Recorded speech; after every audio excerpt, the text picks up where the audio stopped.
Lorsqu'il s'est séparé de son neveu, Lot, c'est en ce moment-là que Dieu a commencé à lui parler. Amen. Samuel chapitre 10, versets 1 à 6. Chapitre Samuel, 1 Samuel toujours. 1 Samuel 10, 10. 1 à 6. 1 Samuel chapitre 10, verset 1 à 6. Je lis au nom de Jésus-Christ. Amen. Samuel prit une fiole d'huile qu'il répandit sur la tête de Saül. Il le baisa et dit: L'Éternel ne t'a-t-il pas oint pour que tu sois le chef de son héritage? Aujourd'hui, après m'avoir quitté, tu trouveras 2 hommes près du sépulcre de Rachel, sur la frontière de Benjamin à Selsac. Ils te diront: les ânesses que tu es allé chercher sont retrouvées, et voici ton père ne pense plus aux ânesses, mais il est en peine de vous, et dit: que dois-je faire au sujet de mon fils? De là tu iras plus loin, et tu arriveras au chêne de Tabor, où tu seras rencontré par 3 hommes montant vers Dieu à Bethel, et portant l'un 3 chevreaux, l'autre 3 gâteaux de pain, et l'autre une outre de vin. Ils te demanderont comment tu te portes, ils te donneront 2 pains que tu recevras de leurs mains.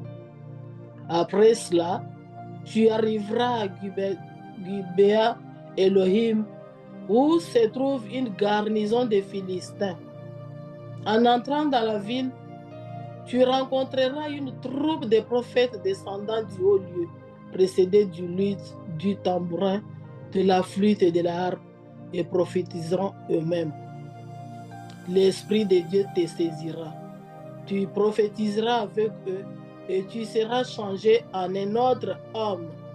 Amen. C'est là qu'on a tiré notre thème. Amen. Très loin. Samuel prit le flacon d'huile qu'il avait emporté et en répandu le contenu sur la tête de Saül. Puis il l'embrassa et dit: par cette onction, là le serviteur n'était pas là, ils étaient à 2. Par cette onction, l'Éternel t'établit chef du peuple qui lui appartient. Vous voyez, Dieu venait de lui donner sa destinée, lui donner la royauté. Peuple de Dieu, tu dois savoir, tu es sur terre pour quelle mission? Tu n'es pas venu accompagner X ou Y. Tant que tu seras dans la mêlée, tu ne comprendras pas quel est ton rôle sur la terre. Voilà pourquoi tu trouves dans des familles les gens qui ne sont là comme des accompagnateurs. Ils ne sont là pour attendre que la décision vienne de X ou d'Y. Il peut être grand, plus âgé, mais c'est le cadet qui est peut-être à New York, qui est je ne sais où. Tant que lui n'a pas parlé, les autres ne prendront pas la décision. Pourquoi? C'est parce qu'ils ne savent pas ce qu'ils sont.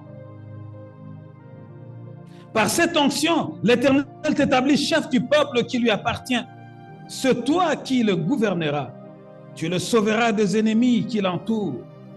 Et voici la preuve que c'est l'Éternel qui t'établit chef de son peuple par cette onction. Samuel le consacre devant Dieu. Il proclame les paroles d'investiture. Il investit Saül sur le plan spirituel. Rappelez-vous que je vous ai dit, c'est le spirituel qui commande d'abord. Tant que tu n'es pas calé spirituellement, peuple de Dieu, même si tu es agité physiquement sur la terre, tu es fragile. C'est le spirituel qui commence d'abord. Saül a été d'abord oint spirituellement. Les paroles qui ont été dites, les ordonnances de Dieu, les préceptes de Dieu. L'homme de Dieu a prophétisé, il a parlé sur lui, il l'a établi spirituellement, selon la volonté de Dieu. Par cette onction, l'Éternel t'établit chef du peuple. Ce n'était même pas devant toute une foule, mais seulement les actes qui sortaient de la bouche du serviteur de Dieu ont été scellés par les créateurs, afin que lorsque Saül se présentera devant la foule, que l'esprit qui était déjà sur lui quand il était seul à seul avec le prophète puisse convaincre toute la nation. C'est toi qui le gouverneras, tu le sauveras des ennemis qui l'entourent. Et voici la preuve que c'est l'Éternel qui t'établit chef de son peuple par cette onction. Aujourd'hui, quand tu m'auras quitté, tu rencontreras 2 hommes près du tombeau de Rachel, à Tzelza, dans les territoires de Benjamin. Ils te diront, les ânesses que tu es allé rechercher ont été retrouvées. Maintenant, ton père ne se préoccupe plus à leur sujet, mais il s'inquiète de vous et se demande ce qu'il doit faire pour te retrouver. Le prophète lui donne déjà ce qu'il va rencontrer devant. La preuve que c'est Dieu qui l'a établi. Pas devant 1000 hommes, pas devant 1 million de personnes, à 2 seulement avec le prophète, mais le ciel était ouvert. Amen. Est-ce que je parle à quelqu'un aujourd'hui? Tant que tu n'auras pas libéré les gens qui font comme un blocage, qui sont l'ombre ou la porte des ténèbres, tu ne recevras jamais l'ainsi dit l'Éternel, parce que Dieu fermera la bouche de son serviteur, afin qu'il ne déclare pas les oracles sur toi. Samuel lui a dit tout ce qu'il va rencontrer. D'ailleurs, les années ont été déjà retrouvées. Mais la question maintenant, c'est ton père qui s'est dit, mon fils est-il perdu? Mon fils a-t-il été ravagé par des bêtes féroces? C'est ça maintenant, sa seule inquiétude. Au verset 3, en poursuivant ta route, lorsque tu arriveras aux chênes de Tabor, tu rencontreras 3 hommes montant à Bethel pour adorer Dieu. Amen. L'un d'eux portera 3 chevreaux, l'autre 3 miches de pain, et le dernier une outre de vin. Ils te salueront, ils t'offriront 2 pains. Tu les accepteras, ne doute pas, accepte le pain. Après cela, tu arriveras à Gibéa Elohim, où se trouve une garnison de Philistins. Puis en entrant dans la ville, tu rencontreras une confrérie de prophètes descendant du haut lieu, descendant de la présence de Dieu. Ils seront précédés par des joueurs de luth, des tambourins, de flûtes et de sitar. Ils seront dans un état d'exaltation, ils seront en train de prophétiser. Alors l'Esprit de l'Éternel tombera sur toi. Tu deviendras tout exalté. Tu vas commencer à prophétiser comme eux. Et c'est quand tu seras touché par l'Esprit de Dieu, c'est quand tu recevras l'Esprit Saint que tu seras maintenant changé en un autre homme. Ça ne sera plus le Saül qui a quitté la maison de son père quand il est sorti pour aller chercher les ânesses. Lorsque tu seras changé en un autre homme, on te verra, tu auras le même visage, tu auras la même taille, tu auras les mêmes vêtements, mais seulement quelque chose s'est transformé en toi. Spirituellement, tu n'es plus le Saül qu'on pouvait écraser facilement. Spirituellement, tu entreras dans une autre dimension. C'est la parole que j'apporte ce matin. Lorsque tu seras transporté ce matin par la puissance du Saint-Esprit, tu ne seras plus la même personne. Tu auras maintenant l'envie de prier, d'être au milieu des enfants de Dieu. Tu commenceras à parler, à prophétiser, comme on l'a vu le dimanche dernier, à parler de la part du Seigneur. Tu commenceras à évangéliser. Tu n'attendras pas que le pasteur te donne le go-ahead, mais toi-même, où que tu sois, tu deviendras un témoin. Tu vas toi-même parler de la part du Seigneur. Tu vas toi-même prendre des résolutions et des engagements sincères et concrets. Parce que tu n'es plus la personne que tu étais avant. Pourquoi? Parce que c'est le Saint-Esprit, c'est l'Esprit de Dieu, l'Esprit Saint qui est rentré en toi. Tu ne peux pas avoir le Saint-Esprit et rester la même personne. Non, non, non, non. Tu ne peux pas avoir le Saint-Esprit et vivre les mêmes expériences. Non, non, non. Mais écoutez un peu ce que Samuel lui dit. En poursuivant ta route, lorsque tu arriveras aux chênes de Tabor, tu rencontreras 3 hommes montant à Bethel pour adorer Dieu. L'un d'eux portera 3 chevreaux, l'autre 3 miches de pain, et le dernier une outre de vin. Samuel lui donne une autre précision de taille. Lorsque tu vas arriver aux chênes de Tabor, tu vas rencontrer 3 hommes montant à Bethel pour adorer Dieu. Le Saint-Esprit m'a révélé quelque chose de particulier là. Lorsque tu vas arriver aux chênes de Tabor, tu vas rencontrer 3 hommes qui sont en train de monter dans la présence de Dieu. Mais le Saint-Esprit, en lisant ce message, me révèle que Dieu ne fait pas des choses par hasard. Il y a le mystère du chiffre 3 ici. Le mystère du chiffre 3. Tu vas rencontrer 3 hommes qui montent pour célébrer Dieu. Le mystère du chiffre 3. Or, le chiffre 3 symbolise la plénitude divine. Ça ne rate pas. Le chiffre 3 est symbolique. Ça représente la plénitude divine. Tu vas rencontrer les 3 hommes qui montent pour adorer Dieu. Le chiffre 3, lorsque les hommes de ce monde ont demandé à Jésus un miracle, Jésus leur a dit, de la même façon que Jonas a passé 3 jours et 3 nuits dans le ventre du poisson, de la même façon, le Fils de l'homme passera 3 jours et 3 nuits dans le sein de la terre. Le chiffre 3, Jésus était là. Il a dit, détruisez ce temple et au bout de 3 jours, je vais le relever, je vais le rebâtir. Le mystère du chiffre 3. Le chiffre 3, le 3e jour, Jésus-Christ est revenu de la mort à la vie. Il est rentré encore dans ce monde. La première fois quand Christ est rentré dans le monde, il est entré dans le monde par la voie d'une vierge. Ça, c'était la 2e fois que Jésus-Christ est rentré dans le monde par la voie de la résurrection. Le chiffre 3 représente le Père, le Fils et le Saint-Esprit. Le mystère du chiffre 3. Tu rencontreras 3 hommes. Ils ne sont pas en train d'aller n'importe où. Ils sont en train de monter pour aller adorer Dieu. Il y a tout un mystère de la plénitude de Dieu. C'est-à-dire que Dieu t'a réellement établi. Dieu t'a réellement choisi pour accomplir cette mission. La plénitude divine. Le mystère du chiffre 3. Et lorsque tu vas les rencontrer, il donne la description. L'un d'eux portera 3 chevreaux, l'autre 3 miches de pain, et le dernier une outre de vin. Ils te salueront. Ils t'offriront 2 pains. Tu les accepteras.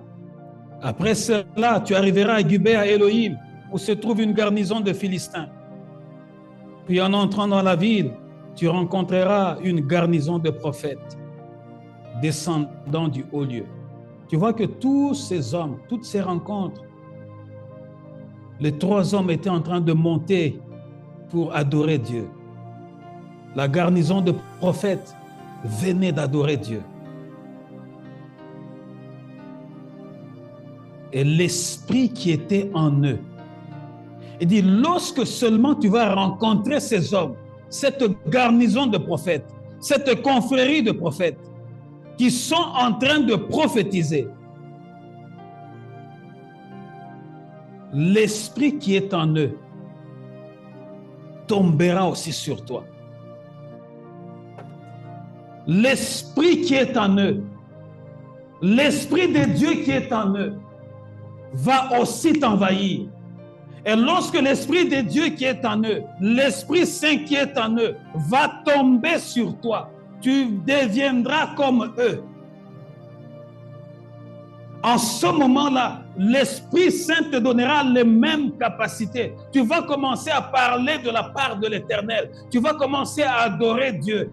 Tu vas commencer à déclarer de la part de l'Éternel parce que tu es sous l'influence de ceux qui descendent devant le trône de Dieu. Tu es sous l'influence de l'Esprit Saint. Tu es sous le contrôle de l'Esprit qui vient d'en haut. Et cet Esprit-là va aussi t'envahir. Cet Esprit, lorsqu'il va t'envahir, il va enlever en toi tout ce qui était du lien de sang, tout ce qui pouvait t'alourdir, toute la négativité va tomber, toute la frustration va tomber, la peur va tomber, tout ce qui est en toi comme doute va tomber. Tu auras une vision claire parce que tu seras maintenant envahi par l'Esprit qui est dans le prophète.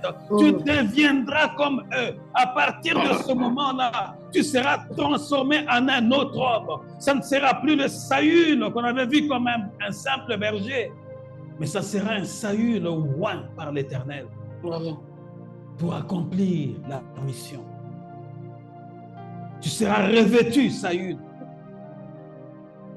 L'esprit qui va entrer en toi, c'est un nouveau revêtement. Et tu seras changé en un autre homme, afin que tu sois capable de faire et d'accomplir des grandes choses. Voilà pourquoi je vous ai dit, tu ne peux pas recevoir le Saint-Esprit et rester la même personne. Tu ne peux pas. Ceux qui étaient alcooliques, lorsqu'ils ont reçu le Saint-Esprit, ils ont abandonné l'alcool. Ceux qui vivaient dans la prostitution, lorsqu'ils ont reçu le Saint-Esprit, ils ont abandonné la prostitution. Ceux qui étaient des truands comme Paul, lorsqu'ils ont reçu le Saint-Esprit, il est devenu le grand messager du Seigneur. Jusqu'à écrire plus de livres que les apôtres qui ont été même avec Jésus. Peuple de Dieu, la vie de Dieu, ce n'est pas une vie de monotonie. Nous recevons le Saint-Esprit, il renouvelle notre intelligence, il renouvelle nos pensées, il nous équipe. Et non seulement qu'il nous équipe, il nous défend contre les dangers, mais il nous révèle aussi la pensée de Dieu. Il nous parle, il nous conduit dans toute la vérité. Afin que lorsqu'il y a un temple de Dieu qui s'élève quelque part, lorsqu'il y a une mission de Dieu qui s'élève quelque part aussi à côté, il y a une chapelle du diable qui est en train d'être construite. C'est ça. Le diable vient pour combattre la lumière. Mais malheur à lui, les ténèbres ne vaincront jamais la lumière. Amen. Parce que étant équipés du Saint-Esprit, nous sommes changés en un autre homme. Changés totalement en un autre homme. Dans ta famille, on ne va plus te reconnaître. Tu portes le même nom de famille qu'eux. Tu as peut-être le même visage. Mais spirituellement, tu n'es plus la même personne. Amen. Parce que le Saint-Esprit a déjà fait son travail dans ta vie. Celui de te rendre capable de devenir témoin de Jésus-Christ. Actes chapitre 8, versets 4 à 23.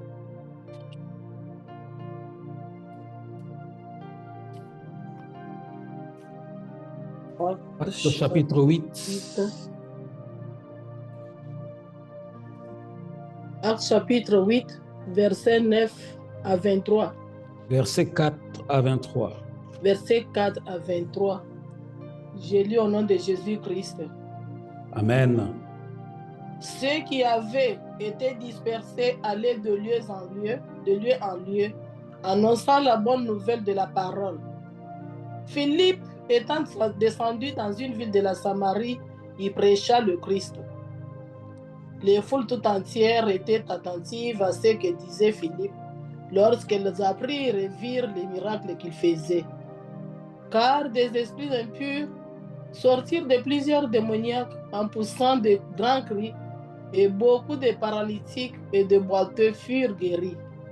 Et il y eut une grande joie dans cette ville. Il y avait auparavant dans la ville un homme nommé Simon qui, se donnant pour un personnage important, exerçait la magie et provoquait l'étonnement du peuple de la Samarie. Tous, depuis le plus petit jusqu'au plus grand, l'écoutaient attentivement et disaient: celui-ci est la puissance de Dieu. Celle, oui, s'appelle la grande. Il l'écoutait attentivement parce qu'il les avait longtemps étonnés par ses actes de magie. Mais quand ils eurent cru à Philippe, qui leur annonçait la bonne nouvelle du royaume de Dieu et du nom de Jésus-Christ, hommes et femmes se firent baptiser. Simon lui-même crut, et après avoir été baptisé, il ne quittait plus Philippe, et il voyait avec étonnement les miracles et les grands prodiges qui s'opéraient. Les apôtres qui étaient à Jérusalem, ayant appris que la Samarie avait reçu la parole de Dieu, y envoyèrent Pierre et Jean. Ceux-ci, arrivés chez les Samaritains, prièrent pour eux afin qu'ils reçussent le Saint-Esprit, car il n'était encore descendu sur aucun d'eux. Ils avaient seulement été baptisés au nom du Seigneur Jésus. Alors Pierre et Jean leur imposèrent les mains et ils reçurent le Saint-Esprit. Lorsque Simon vit que le Saint-Esprit était donné par l'imposition des mains des apôtres, il leur offrit de l'argent en disant: « Accordez-moi aussi ce pouvoir, afin que celui à qui j'imposerai les mains reçoive le Saint-Esprit. » Mais Pierre lui dit: « Que ton argent périsse avec toi, puisque tu as cru que le don de Dieu s'acquérait à prix d'argent. Il n'y a pour toi ni part ni lot dans cette affaire, car ton cœur n'est pas droit devant Dieu. Répands-toi donc de ta méchanceté et prie le Seigneur pour que la pensée de ton cœur te soit pardonnée, s'il est possible. Car je vois que tu es dans un fiel amer et dans les liens de l'iniquité. » Amen. Amen. Le croyant qui s'était dispersé parcourait le pays en proclamant le message de la bonne nouvelle. Philippe se rendit dans la capitale de la Samarie et prêcha le Christ à la population. Philippe ne faisait pas partie des disciples. Il était diacre, reçut la parole de Dieu, baptisé du Saint-Esprit. Mais voyez avec moi quelle grande œuvre Philippe est en train de faire. Tu ne peux pas vivre l'expérience du Saint-Esprit et rester enfermé comme un poisson qui est en train d'être congelé dans un congélateur. La plupart d'entre nous, nous avons reçu les enseignements. Tu vas entendre, oh, quand on priait au Congo, quand on faisait ceci, moi je me suis converti en telle année. Mais qu'est-ce que tu as fait de cette conversion-là? Qu'est-ce que tu as fait? Ah, j'ai déjà vu Renard Bonke prêcher, j'ai déjà vu tel prêcher, j'ai déjà vu tel... Mais qu'est-ce que tu as fait de tous ces enseignements? Parce que nous sommes sauvés pour aller amener les autres à être sauvés aussi. Le travail de Dieu se fait comme une chaîne. Nous sommes le maillon d'une chaîne. Voyez un peu la bicyclette. Si la chaîne est rompue, est-ce que le cycliste peut avancer? Non. Le cycliste, il avance parce que la chaîne est conforme. La chaîne est reliée avec ce maillon-là. C'est comme ça aussi avec le travail de Dieu, le travail du Seigneur. L'Église aujourd'hui est remplie de gens qui sont... Soyez préparés, le message va être fort. Le message commence à être fort maintenant. Soyez préparés. L'Église aujourd'hui est remplie de gens qui sont comme des obèses, qui ne font que manger, recevoir la parole. Ils sont tellement obèses, remplis, ils connaissent le verset, mais qu'ils ne les appliquent pas.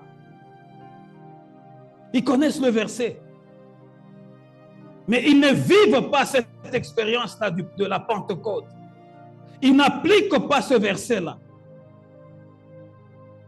Mais ils sont là pour mettre des critiques, pour aller sur des sites des serviteurs de Dieu, ajouter des critiques, partager ce qui fragilise l'Église.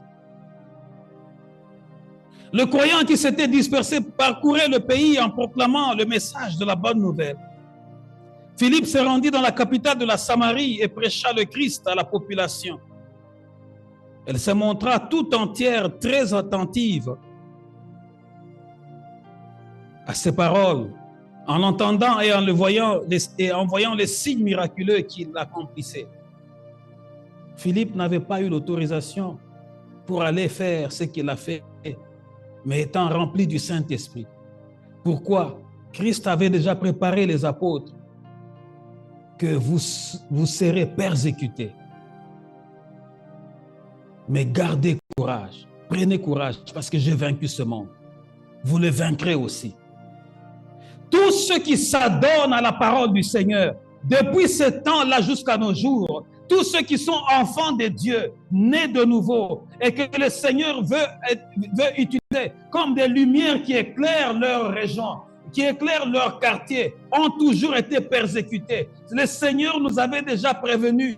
Vous vivrez à un moment donné des persécutions, des épreuves, mais prenez courage. Ils n'ont pas perdu le courage. Le Saint-Esprit était en eux. Mais la persécution a augmenté. Ils étaient en train de fuir partout. Le diable ne savait pas qu'avec cette persécution, les gens qui s'enfuyaient partout, mais ayant le Saint-Esprit, parce que tu ne peux pas enlever le Saint-Esprit qui est déjà dans quelqu'un. Ils partaient avec le message, avec le peu d'enseignement qu'ils avaient, et ils propageaient la bonne nouvelle. Les épreuves qu'ils ont connues, la souffrance qu'ils ont vécue, ne les ont pas arrêtés. Au contraire, ça les a permis de propager la bonne nouvelle.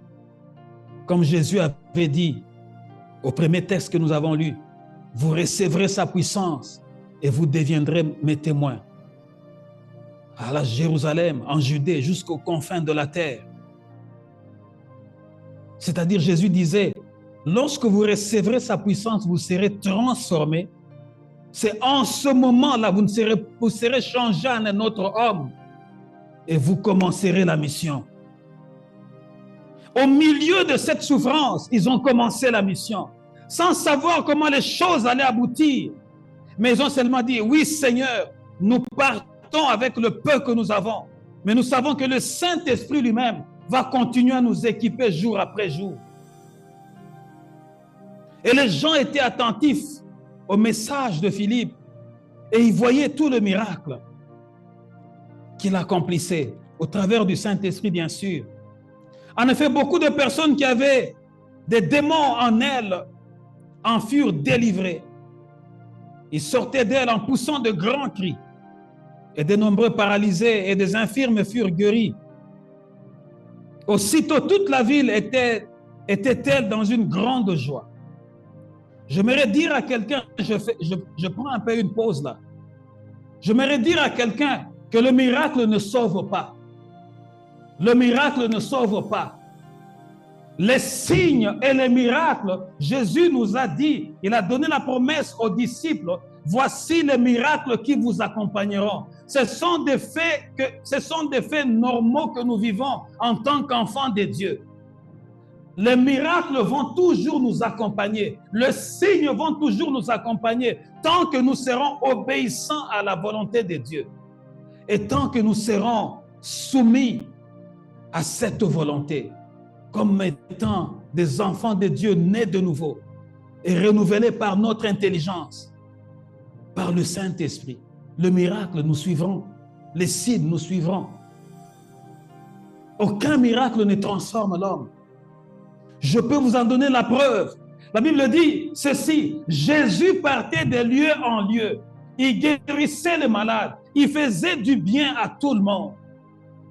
Ils ont vu leur enfant ressusciter. Ils ont vu le paralytique se mettre debout et marcher. Ils ont vu les aveugles voir. Mais lorsque le jour de sa crucifixion est arrivé, ils ont tous crié « Crucifiez-le ». Non seulement qu'ils ont crié « Crucifiez-le », ils sont allés encore plus loin en disant que son sang retombe sur nous et sur nos enfants. Ils se sont maudits eux-mêmes. Alors que lorsqu'ils avaient faim, la personne dont ils demandent la crucifixion avait multiplié le pain. Ils avaient mangé le poisson.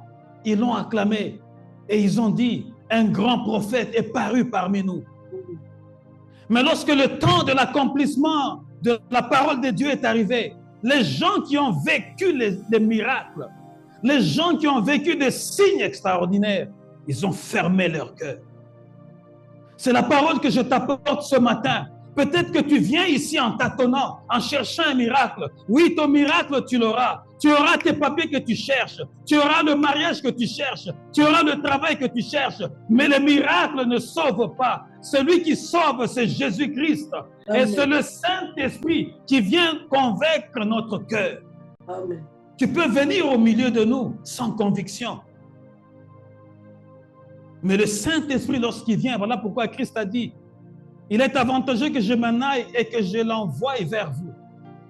Parce que lorsqu'il viendra, il vous convaincra du péché. C'est le Saint-Esprit qui nous donne la conviction du péché pour que nous puissions abandonner la vie du péché. Amen. Et nous repentir. La repentance pour que nous puissions être transformés.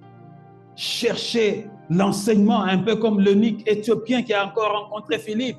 Dire, Philippe, oui, tout ce que tu m'as lu, je suis déjà prêt, je vais me faire baptiser. Pourquoi? Le Saint-Esprit avait convaincu son cœur.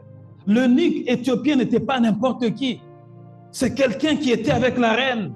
C'est quelqu'un qui était de la haute classe. Mais rien qu'en entendant l'évangile, la parole d'un simple monsieur qui l'a suivi, sur lui qui était en train de rentrer dans son pays, le message du simple monsieur l'a touché. Il n'a pas regardé son rang, il n'a pas regardé son niveau. Il s'est dit, je vais me faire baptiser tout de suite. Voilà pourquoi les gens sont en train d'aller de lieu en lieu en cherchant le miracle. En cherchant le miracle. Mais en réalité, eux-mêmes ne sont pas sauvés. Tu cherches le miracle pour ton cancer. Mais est-ce que tu as donné ta vie à Jésus? Est-ce que le Saint-Esprit a convaincu ton cœur? Tu cherches le miracle pour le diabète. Est-ce que tu as donné réellement ta vie à Jésus? Tu cherches le miracle pour l'hypertension. Tu cherches le miracle pour les mal de jambes, le rhumatisme que tu as. Tu cherches le miracle pour le mal de dos. Tu cherches le miracle pour l'hémorroïde que tu souffres. Mais est-ce que réellement tu as donné ta vie à Jésus? Ce miracle-là, tu peux l'avoir. Mais tant que tu n'as pas le Saint-Esprit, tu ne vivras pas la grandeur de Dieu. Tu ne seras jamais changé en un autre homme. Voilà pourquoi les gens, quand il a un miracle, ils fuient, ils disparaissent de l'assemblée de saints. Nous l'avons vu et nous continuerons à le voir. Tu n'étais pas aimé, tu viens dans l'assemblée de saints. Lorsque la nuée de Dieu vient, tu es visité, le lien du célibat tombe, le mariage arrive, tu as le mariage, tu as les enfants, tu disparais. Tu commences à donner 1001 raisons. J'ai des enfants, ils sont encore petits, ils ne peuvent pas venir, ils vont déranger, mon mari ceci, les enfants cela. Pourquoi? Parce que tu as reçu le miracle. Mais intérieurement, en réalité, tu n'es pas transformé. Parce que le Saint-Esprit n'a pas encore montré ses fruits en toi. Voilà pourquoi tu es une personne qui s'est justifiée à tout bout de champ. Je vous ai dit maintenant, ça va choquer plusieurs. Parce que ce sont des vérités. Nous venons chercher le miracle. Et lorsque nous avons le miracle, nous disparaissons. Ah, mon emploi du temps, tu sais, avec le travail que j'ai, avec la fonction qu'on m'a donnée, je n'ai pas le temps pour l'église. Mon shift, j'ai des shifts vraiment compliqués. Ceci, cela. Peuple de Dieu, je travaille comme la plupart d'entre vous. Deux fois, je travaille 10 heures la journée, régulièrement. Mais il m'arrive de dépasser aussi les 10 heures. En dehors de ça, je dois voyager de là où je suis, en mission, pour rentrer chez moi. Ce n'est pas une porte à côté, comme on dit en français. J'arrive chez moi la nuit, 20h, 21h moins. Le vendredi, je suis là. Le samedi, je suis là, dans la présence de Dieu. Seigneur, qu'est-ce que tu vas donner à ton peuple? Je n'ai aucune excuse. Mais regardez la plupart d'entre nous, excuse sur excuse. Ils habitent à côté. Ils peuvent prendre Uber, ils peuvent prendre Lyft, maison de raison. Voilà pourquoi Dieu est en train de fermer certaines vannes. Tu as cette voiture-là, ça fait 12 ans, ça fait 15 ans. Tu n'arrives pas à renouveler une autre voiture parce que Dieu ferme certaines vannes à cause de ton incrédulité. Dieu veut te donner, mais toi-même, tu n'es pas sincère envers Dieu. L'hypocrisie au milieu des enfants de Dieu. Le mensonge au milieu des enfants de Dieu. Pourquoi? Parce que le Saint-Esprit n'a pas encore élu domicile. Le prophète a dit à Saül, lorsque tu rencontreras le serviteur, l'Esprit qui est en eux va te visiter en ce même moment. Pas demain, tu seras changé en un autre homme. C'est-à-dire, les choses anciennes vont disparaître, les nouvelles choses vont commencer en toi. Et tu vas commencer à parler de la part du Seigneur. Tu rentreras chez vous pas le Saül que le papa avait envoyé, mais tu rentreras chez vous le Saül au loin, rempli de l'Esprit Saint. Le Saül qui verra les choses différemment. Le Saül qui n'aura pas de flatterie. Le Saül qui ne sera pas dans la compromission. Le Saül qui ne sera pas dans tout ce qui est négatif. Le Saül qui ne sera pas dans la complaisance. Une fois, il y a peut-être l'année passée, je disais à mon épouse, là où je travaille, nous avons tellement de normes, tellement de normes. Avant de faire quoi que ce soit, tout doit être écrit. Et si moi, quand je descends là, je vous regarde comment vous travaillez, je consulte. Déjà à mon arrivée, je regarde. S'il n'y a pas de méthode, là, on arrête tout. Ce que vous faites est-il écrit, oui ou non? Et on a ajouté encore une nouvelle norme, une nouvelle réglementation.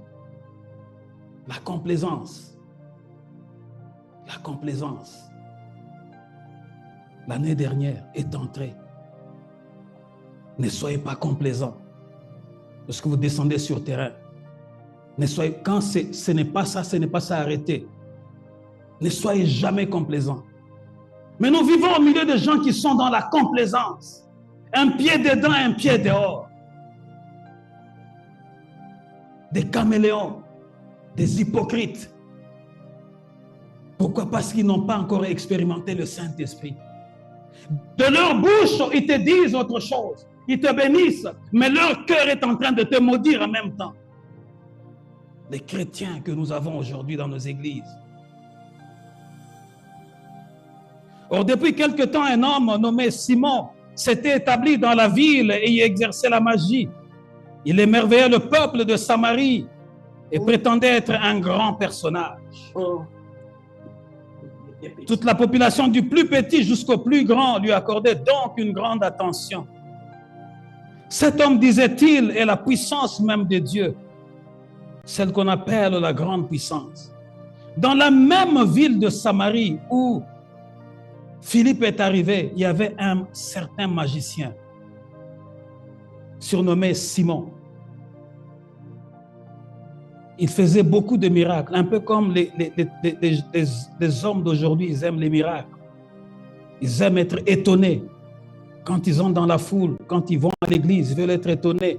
Mais Dieu parle de foi dans la simplicité. Il vous donne le message, comme le message d'aujourd'hui, afin que tu changes réellement pour ton salut, pour que tu sois sauvé et que tu deviennes lumière d'abord là où tu es et même à affecter ta maison.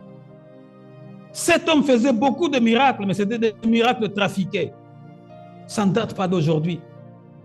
Voilà pourquoi la plupart n'ayant pas le Saint-Esprit n'ont pas le discernement pour comprendre que ça ne peut pas être de Dieu.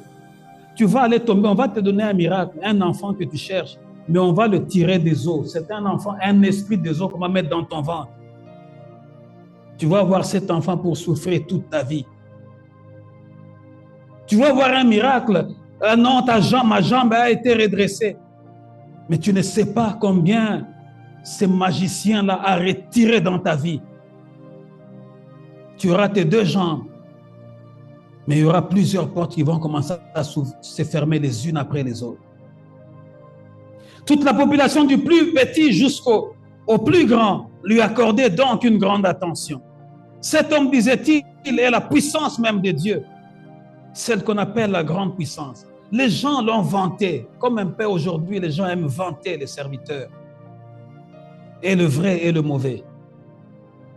Mais seulement quand tu as le Saint-Esprit, comme Jésus a dit, lorsqu'il viendra en vous, vous deviendrez mes témoins. Vous serez transformés. Lorsqu'il viendra en vous, il vous donnera le discernement aussi. S'ils s'attachaient ainsi à lui, c'était parce que depuis assez longtemps, il les étonnait par de la magie. Mais quand ils crurent Philippe, qui leur annonçait la bonne nouvelle du règne de Dieu, de Jésus-Christ, ils se firent baptiser. Vous voyez la différence entre le magicien et celui qui a le Saint-Esprit. Celui qui avait la magie impressionnait la foule avec la magie, parce que la foule avait besoin de manger, un peu comme la plupart au milieu de nous, qui ont besoin juste d'avoir le papier, juste avoir le travail, juste manger, that's it, c'est fini pour eux. Mais Philippe avait plus grand que ça. Philippe avait la parole éternelle. C'est-à-dire, tu es sauvé dans ta chair, tu es sauvé dans ton âme, tu es sauvé dans ton esprit. Et comme le Saint-Esprit était là, les hommes ont demandé le baptême. Tu ne peux pas recevoir le Saint-Esprit et rester la même chose, la même personne. Le Saint-Esprit agissait en Philippe. Et ces gens qui étaient perdus, lorsqu'ils ont écouté le message, ils se sont dit, non, depuis longtemps, on n'avait jamais entendu une telle parole. Philippe, fais-nous baptiser. On ne veut plus perdre le temps.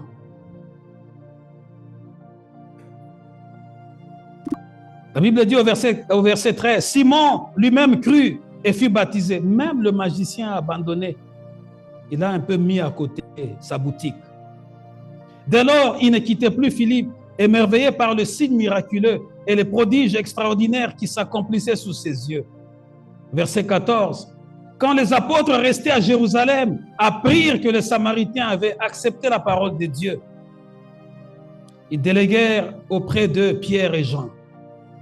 Dès leur arrivée, ceux-ci prièrent pour le nouveau disciple afin qu'ils reçoivent le Saint-Esprit. Les disciples de Jésus-Christ ont eu vent de ce que Philippe faisait là où il était. Cette nouvelle les a impressionnés et ils ont quitté Jérusalem pour aller là où Philippe avait fait un grand travail. Philippe n'était pas apôtre, mais regardez, voyez comment un grand travail a été fait. Les apôtres sont maintenant venus. Ils déléguèrent auprès de Pierre et Jean. Dès leur arrivée, ceux-ci prièrent pour le nouveau disciple afin qu'ils reçoivent le Saint-Esprit. Là, j'ouvre encore une parenthèse. Le Saint-Esprit peut entrer en toi ou venir auprès de toi aussi par imposition de main. Il peut venir comme au jour de la Pentecôte. Il vient, il entre en toi, mais il peut aussi venir auprès d'un nouveau converti par l'imposition de main. C'est ce que les apôtres ont fait parce que les Samaritains n'avaient pas le Saint-Esprit en eux. De leur arrivée, ceux-ci prièrent pour le nouveau disciple afin qu'ils reçoivent le Saint-Esprit. En effet, ils n'étaient pas encore descendus sur aucun d'eux. Ils avaient seulement été baptisés au nom du Seigneur Jésus. Pierre et Jean leur imposèrent donc les mains et ils reçurent l'Esprit Saint. Simon vit que l'Esprit Saint était donné aux croyants quand les apôtres leur imposaient les mains. Alors il leur proposa de l'argent et leur dit, « Donnez-moi aussi ce pouvoir pour que ceux à qui j'imposerai les mains reçoivent l'Esprit Saint. » Verset 20. Mais Pierre lui répondit, « Que ton argent périsse avec toi et toi avec lui, puisque tu t'es imaginé qu'on pouvait se procurer le don de Dieu avec de l'argent. » Je m'arrête encore là. Simon le magicien, il s'est rappelé de ce qu'il faisait. En voyant l'imposition de main, comment les gens expérimentaient le Saint-Esprit était transformé. Il a voulu recourir à sa vieille méthode, à sa vieille vie, en proposant de l'argent à Pierre et à Jean. S'il vous plaît, voici ma somme d'argent. vendez-moi aussi ce que vous avez, pour que moi aussi, quand je vais commencer. Donc, il veut reprendre ses vieilles habitudes. Quand je commencerai aussi à prier, qu'il y ait les mêmes effets comme je suis en train de le vivre. Écoutez la réponse de Pierre. Mais Pierre lui répondit, que ton argent périsse avec toi, avec lui, puisque tu t'es imaginé qu'on pouvait se procurer le don de Dieu avec de l'argent. Tu n'as ni part ni droit dans cette affaire, car ton cœur n'est pas droit devant Dieu. Voyez comment Pierre parlait avec autorité. Ce n'était plus le Pierre qui avait peur, qui avait renié Jésus-Christ 3 fois. Maintenant, Pierre, étant rempli du Saint-Esprit, était réellement devenu un véritable témoin de Jésus-Christ. Lorsque le Saint-Esprit vient en nous, il enlève notre vieil homme et il nous équipe maintenant pour que nous devenions capables comme de véritables soldats de Jésus-Christ, sans reculer, en regardant quelqu'un droit dans les yeux et en lui parlant comme Pierre avec autorité. Pierre qui était poltron hier, aujourd'hui rempli du Saint-Esprit, pouvait regarder un ancien magicien et lui parler droit dans les yeux. Tu dois périr avec ton argent. Tu as cru que le don de Dieu peut s'acheter avec de l'argent. Il n'y a pas d'affaire d'argent ici. Il vous est avantageux que je m'en aille afin que lui vienne, le Saint-Esprit, le défenseur. Il va demeurer avec vous. Il sera en vous. Il vous rendra capable. Ici, je vais encore prendre un autre point.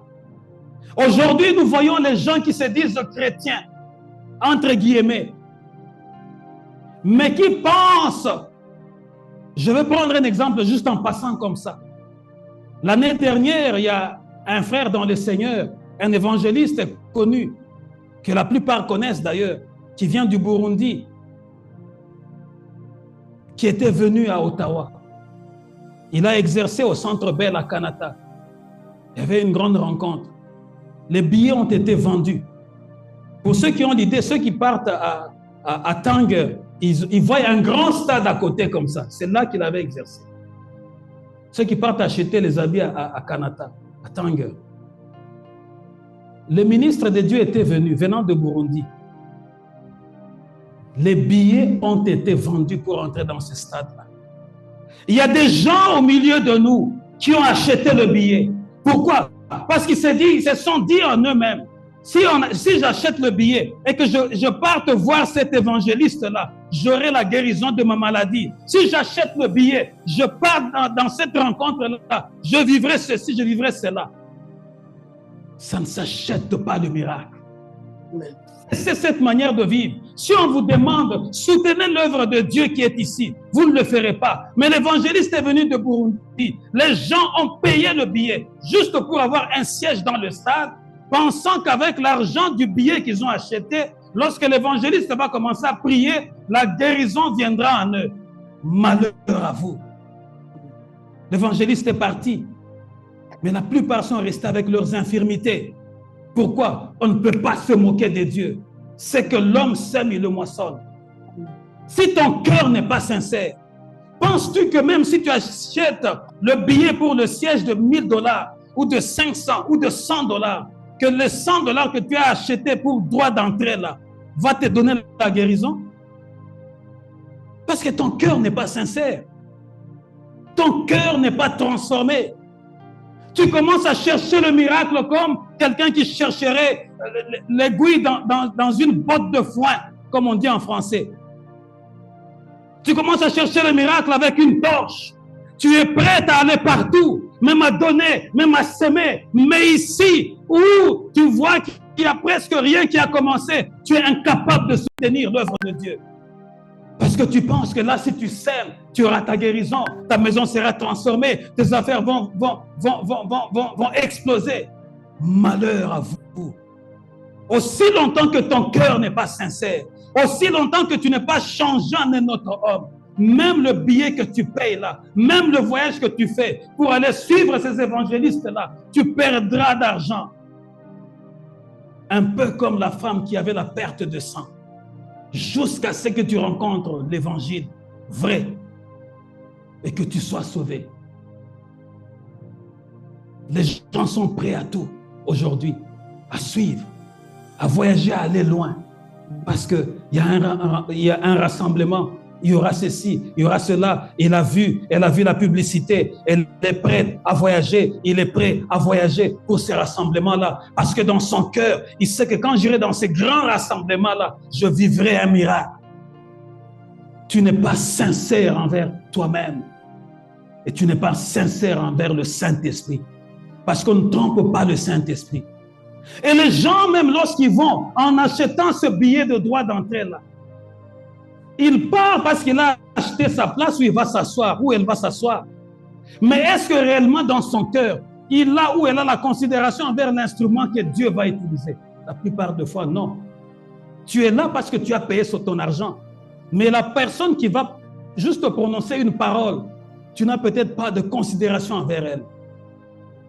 Comment Dieu va faire dans ta vie? Voilà pourquoi nous avons beaucoup de problèmes au milieu de nous. Les infirmités continuent, les problèmes de blocage qui continuent, parce que les gens ne sont pas vrais. Peuple de Dieu, lorsque le Saint-Esprit vient et te transforme, et le Saint-Esprit connaît quel est le besoin, ton besoin à toi. Il connaît quel est ton besoin. Je vous ai déjà donné plusieurs fois mon témoignage. Moi, j'avais un ulcère. Il fallait qu'on m'ampute la jambe, donc une moitié de la jambe droite. À un moment donné de ma vie, ma grande sœur m'a amené un peu à côté, parce qu'on devrait à tout prix chercher la guérison. Mais lorsque le temps a été accompli, le Seigneur m'a touché au travers de mon grand frère. Ne faites pas ça. Va au Seigneur. Suis les enseignements. J'ai suivi les enseignements. Mais j'étais auprès de ma sœur. J'avais entendu qu'il y aura une grande campagne. À cette époque-là, pour ceux de ma génération qui connaissent un peu, Moussa et Dinabal n'étaient pas encore morts. Il était là, la campagne. Je me suis dit, Seigneur, j'irai écouter ta parole. Et tu connais mon problème. C'était une campagne où lui, il prêche, donc tu es comme ici. Lui, il est comme dépassé un peu, ceux qui sont de cet endroit, dépassé un peu Costco. Tu le vois à distance, toi, tu es au fond là-bas. La foule. Parce que les gens venaient, parce qu'ils savaient que lors des réunions comme ça, il y avait toujours des miracles. Mais moi, dans cette foule-là, je disais, Seigneur, si tu veux, tu le feras ici. Mais si tu ne le fais pas ici, j'ai besoin d'avoir une preuve que tu me connais et que tu finisses avec mon problème. Les rassemblements avaient terminé, je suis rentré seul dans ma chambre. J'ai fait une forte prière encore, sincère envers le trône de Dieu. J'ai besoin d'une preuve que tu me connais, que tu me donnes une orientation cette fois-ci. Peuple de Dieu, Dieu est réel. Est-ce que je parle à quelqu'un? Dieu est réel. Amen. Dieu est réel. Dieu est vivant. Amen. Dieu est réel. Je n'étais pas encore un frère très engagé. Je n'étais pas un évangéliste, mais mon cœur était sincère. Ma prière était sincère. Là, dans la nuit, dans la chambre où j'étais, j'avais des médicaments dans des sachets pour m'appeler. Tellement d'argent dépensé. Mais cette nuit-là, la nuée de Dieu est venue là où j'étais. Amen. Dieu m'a parlé concrètement de ce que j'allais faire le lendemain. Amen. Je n'ai pas reçu mon miracle là, dans la foule. Je l'ai reçu dans ma chambre. Et j'ai entendu, oh la Chine de Korasandara et Koroshinda. Et depuis ce jour-là, je suis très convaincu que je ne suis plus la même personne. Amen. Mon épouse sait. Moi, j'entends. Je peux lui dire, je viens d'entendre ça. Tu sais, oh, je ne sais pas comment vous le dire. Mais ce sont des choses qu'un homme normal ne peut pas entendre. Si tu n'es pas consacré par Dieu, si Dieu ne te fait pas cette grâce-là, nous pouvons être ici. Moi, je peux entendre quelque chose, mais toi, tu es là, tu n'entends rien. Le jeudi, je venais de rentrer de ma mission, je rentre. À peine je faisais mes choses. Un message est entré clairement. Et la nuit, je lui dis, écoute, j'ai conduit pendant tout ce temps dans l'autoroute, Dieu ne me dit rien. À peine j'arrive ici, écoute ce que Dieu m'a dit. C'est depuis ce jour-là, je ne suis plus la même personne. Voilà pourquoi, peuple de Dieu, ne soyons pas fanatiques. Est-ce que d'abord tu as la considération de la personne qui se tient de la part du Seigneur? Ou parce que tu as payé ton billet, tu dois juste être là à cause de ton hémorroïde, à cause du cancer que tu as, à cause du sida que tu as, à cause de l'hypertension que tu as, parce que tu as acheté comme ta guérison. Alors que nous avons un Dieu qui est capable de le faire. À partir de ce jour-là, et tout ce que Dieu m'avait dit ce jour-là, je l'ai mis en pratique. J'ai ma jambe avec moi. Et comme quand Dieu fait les choses, il laisse toujours une marque pour qu'il n'y ait pas de doute. Ma jambe à moi a cette marque-là. Pour que lorsque je ne puisse pas avoir l'orgueil, que je puisse montrer aux gens, voici ma jambe qui a été guérie ce jour-là. Nous avons des choses qui ne quittent pas nos corps. C'est parce que notre cœur n'est pas sincère. Nous venons comme Simon. Je viens avec mon argent, je donne ma dîme, je donne ceci. Moi, j'attends ceci. Non, tu n'es pas sincère. Tu n'as pas ta part là-dedans. Tu es hypocrite. Tu n'as ni part ni droit dans cette affaire, car ton cœur n'est pas droit devant Dieu. Des paroles très très fortes et directes. Détourne-toi donc du mal qui est en toi. Des paroles directes. Abandonne ta sorcellerie, abandonne la prostitution, abandonne ce que tu fais et tu vivras une nouvelle dimension de Dieu.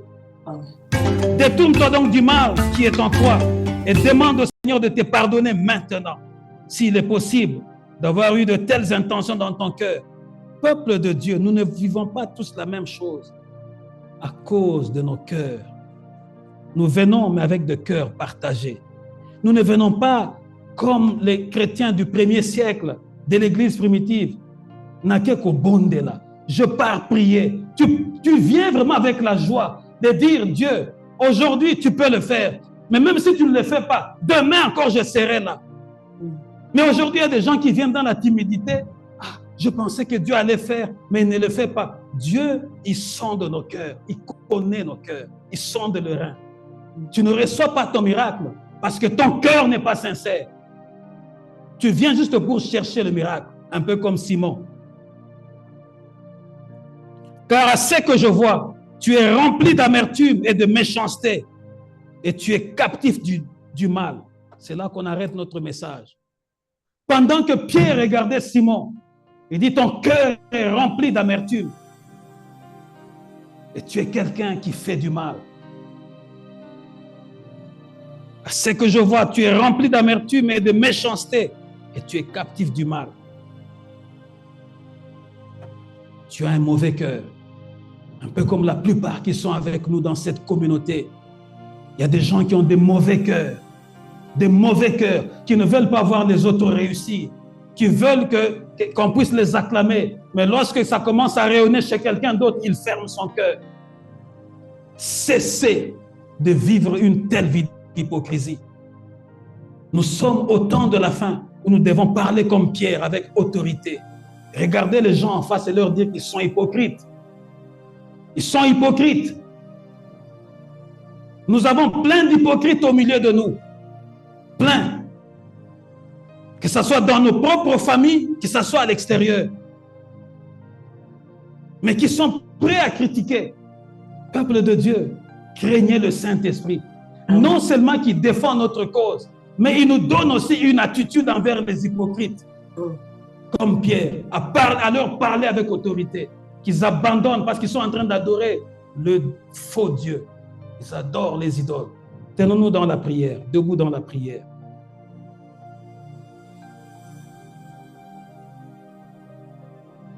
C'est droit, c'est clair ce que je dis.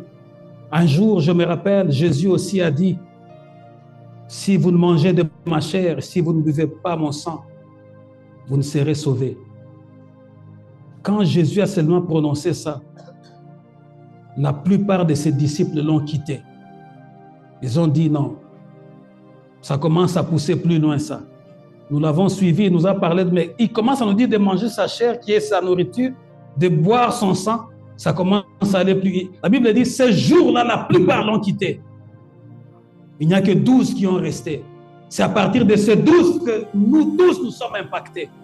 Peuple de Dieu, Dieu ne travaille pas dans le surnom.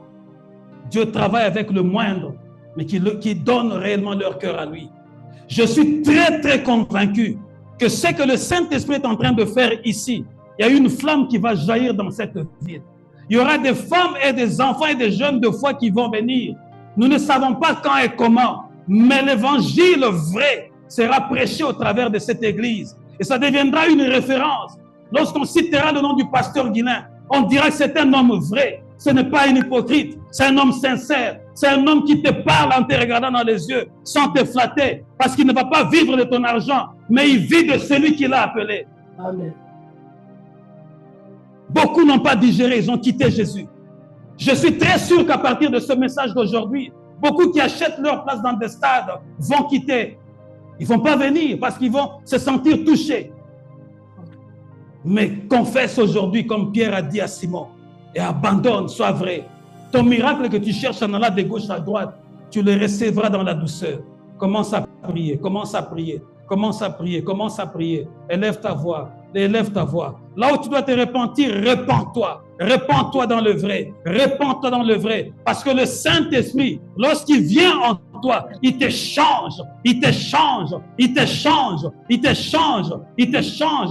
Tu es transformé, transformé, transformé, transformé pour vivre une vie avec Dieu, une nouvelle expérience avec Dieu, de nouvelles réalités.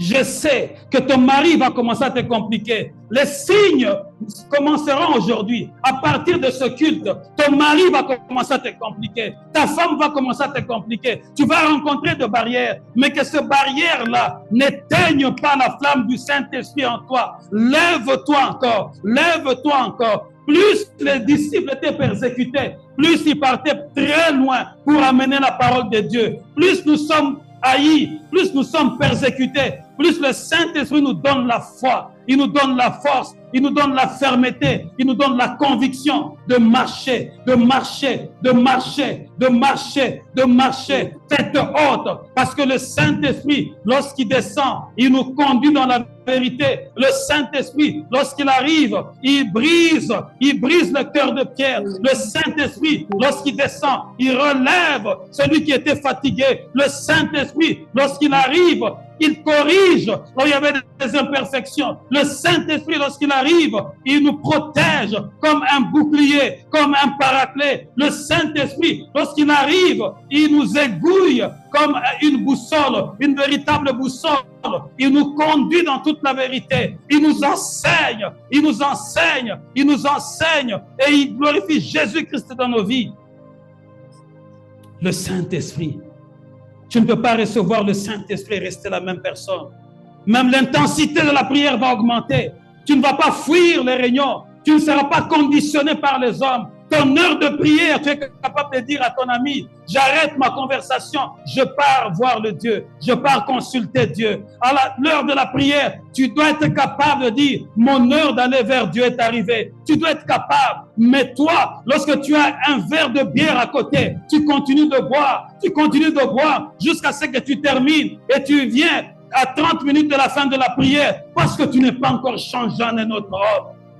Tu n'es pas encore transformé réellement. Tu n'as pas encore vécu l'expérience du Saint-Esprit. La flamme qui bouillonne pour être là ensemble, entendre les oracles de l'Éternel, entendre la pensée de Dieu. Qu'est-ce que Dieu veut que nous puissions faire? Qu'est-ce que Dieu? Tu as une pierre à apporter dans l'édifice, mais tant que tu ne vivras pas le Saint-Esprit, tu seras lourd, tu seras lourde, tu seras perturbé par d'autres sons de cloche que tu entends. Nous bénissons ton nom ce matin, Éternel, parce que tu es vrai. Pierre était vrai devant le magicien Simon. Il lui a dit, garde ton argent, tu n'as aucune part dans cette affaire. Les dons de Dieu ne s'achètent pas avec l'argent. Seigneur, il y a tellement de faux enseignements, de faux enseignants qui se sont introduits au milieu de ton peuple comme de lourds ravisseurs, qui disent, s'aimer, tu auras telle chose. Père, je sais que dans la parole, tu aimes celui qui donne avec joie, avec un cœur sincère. Il y a plusieurs façons de donner. Il y a des dons volontaires. Il y a des offrandes de toutes sortes. Père, je prie que ton peuple soit enseigné, afin qu'il n'aille pas acheter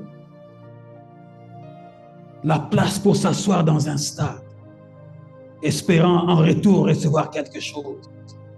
Mais je prie que lorsqu'il vient donner, qu'il donne sincèrement, parce que cette œuvre doit aller plus loin. Il nous faut d'instruments, il nous faut beaucoup de choses, nous payons le loyer. Tu connais tout ça, Père. Je te prie de nous envoyer des hommes et des femmes sincères qui se disent, je donne à Dieu. C'est lui seul qui me les rendra. Je prie que la flamme du Saint-Esprit nous conduise à partir d'aujourd'hui. Plusieurs disent, je connais la Bible, mais qu'est-ce qu'ils en font? Ils ont reçu le message, mais ils sont comme dans un congélateur. Ils sont mélangés avec les ramassis. Je prie que le Saint-Esprit leur convainque. Comme le prophète Samuel a dit à Saül, laisse passer d'abord ton serviteur, reste seul. Je prie, Seigneur, qu'il y ait des gens, des hommes et des femmes qui, malgré leurs occupations, mais quand le temps de la prière sonne, que ce soit le jour de prière de maman, quand le temps sonne, que personne n'ait à le biper ou à le rappeler, mais que dans le cœur, ils disent, je peux être à n'importe quel endroit, c'est l'heure du rendez-vous, que son cœur puisse se biper au lieu que son téléphone puisse se biper. Je prie, Seigneur, qu'il y ait de telles femmes, de telles mamans, qu'il y ait de tels jeunes au milieu de nous, qu'il y ait de tels frères, de tels papas. Nous voulons nous engager à te suivre, Seigneur. Nous savons que maintenant que le message est donné, le diable va s'élever pour vouloir anéantir plusieurs. Lève-toi, ô Dieu, contre toutes ces menaces et frappe ceux qui doivent être frappés maintenant, au nom de Jésus. Quiconque s'élèvera, Seigneur, contre ton œuvre, qu'il soit frappé de la lèpre, Seigneur. Une lèpre spirituelle qu'aucun œil ne pourra voir, dans le nom puissant de Jésus. Je prie pour cette église, pour cette œuvre. Saint-Esprit, nous te célébrons en ce moment, qui est de guérison au milieu de nous, qui est de rétablissement au milieu de nous, qui est de consolation au milieu de nous, qui est la joie de cœur au milieu de nous, la fierté d'appartenir à Jésus et de confesser ton nom publiquement. Nous t'appartenons, Jésus, à cause de ton sang précieux. Nous te recommandons le mois qui va s'ouvrir demain. Conduis-nous, Seigneur, selon ta volonté. Épargne-nous de tomber entre le piège du diable, Seigneur. Toi qui conduis le pas du juste, Seigneur, conduis-nous droitement à notre bénédiction. Je bénis tout celui qui a assisté à ces cultes. Je prie que le Saint-Esprit puisse briser le cœur de plusieurs. Je sais que le message, à un moment donné, a été fort. Jésus, ce jour-là, tu as été fort et plusieurs t'ont abandonné. Seigneur, si c'est dans ta volonté que quelques-uns puissent abandonner, je glorifie ta volonté, Seigneur. Et je bénis ton nom. Au nom de Jésus, nous avons ainsi prié. Amen. Acclamons l'Éternel. Amen.